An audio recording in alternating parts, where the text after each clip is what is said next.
nous avons un décompte très précis des personnes qui sont rentrées sur le chantier. Donc il sera rentré sur le chantier plus de 13 000 personnes. 13 000 personnes auront travaillé sur le chantier depuis 2021. Il faut assembler ces éléments sur place, in situ, et s'assurer que tout fonctionne, puisque la terre, c'est un matériau qui est irrégulier, donc il y a certaines aspérités, et s'assurer qu'au contraire, l'aluminium, lui, sort de l'usine, donc est très précis, et s'assurer que l'assemblage des deux, en fait, fonctionne. Donc là, on est vraiment sur place, en train de vérifier les derniers détails avec l'entreprise, avec Samy, avec nos équipes aussi, Pauline et Léa, pour vérifier que tout se goupille bien là où on l'avait imaginé.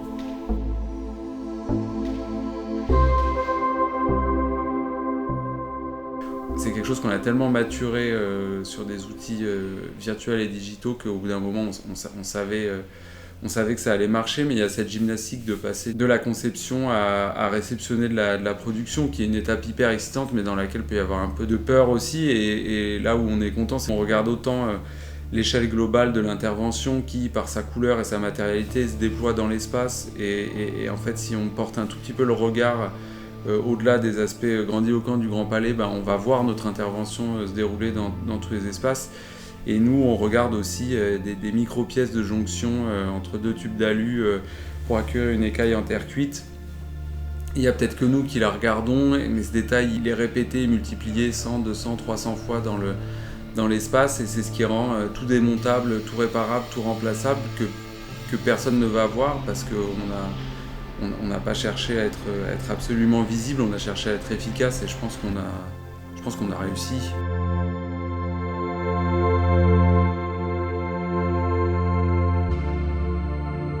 En plus d'avoir vécu 3 ans à imaginer ce projet, on est aussi sur des objets, sur des interventions qui se situent entre l'architecture et le design. Et c'est des échelles qu'on n'a jamais pu percevoir dans d'autres lieux auparavant. Donc c'est plus que ce temps long, c'est cette échelle intermédiaire qu'on a réussi à créer avec Samy qui rend le projet extrêmement intéressant et riche.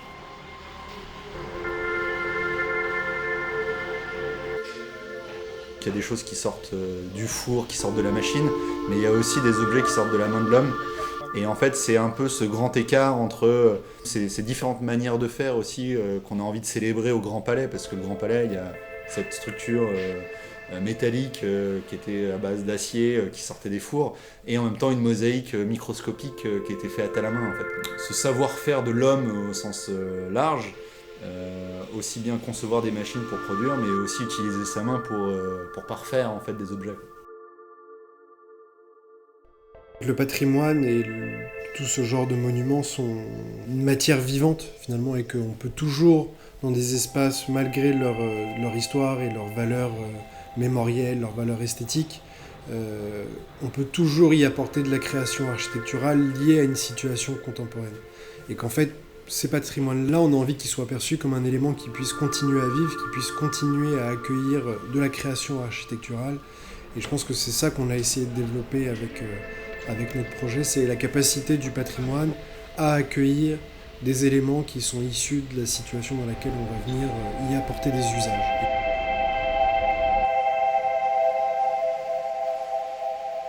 Ce qui me touche, c'est de voir leur constance dans l'usage de certains matériaux, notamment la terre, l'aluminium, et je trouve qu'ils utilisent ces matériaux de façon très, très intelligente. On voit bien que c'est bien une intervention du XXIe siècle dans un ouvrage du début du XXe. Donc on voit bien cela, et ce dialogue se sent bien. Et c'est un peu ce qu'on attendait quand même sur le monument pour lequel l'architecte en chef François Chatillon a eu un projet de restitution au maximal des ambiances de l'époque, des matériaux de l'époque, et à l'intérieur de cela glisser cette intervention contemporaine me paraît plus qu'intéressante, une vraie réussite, quoi.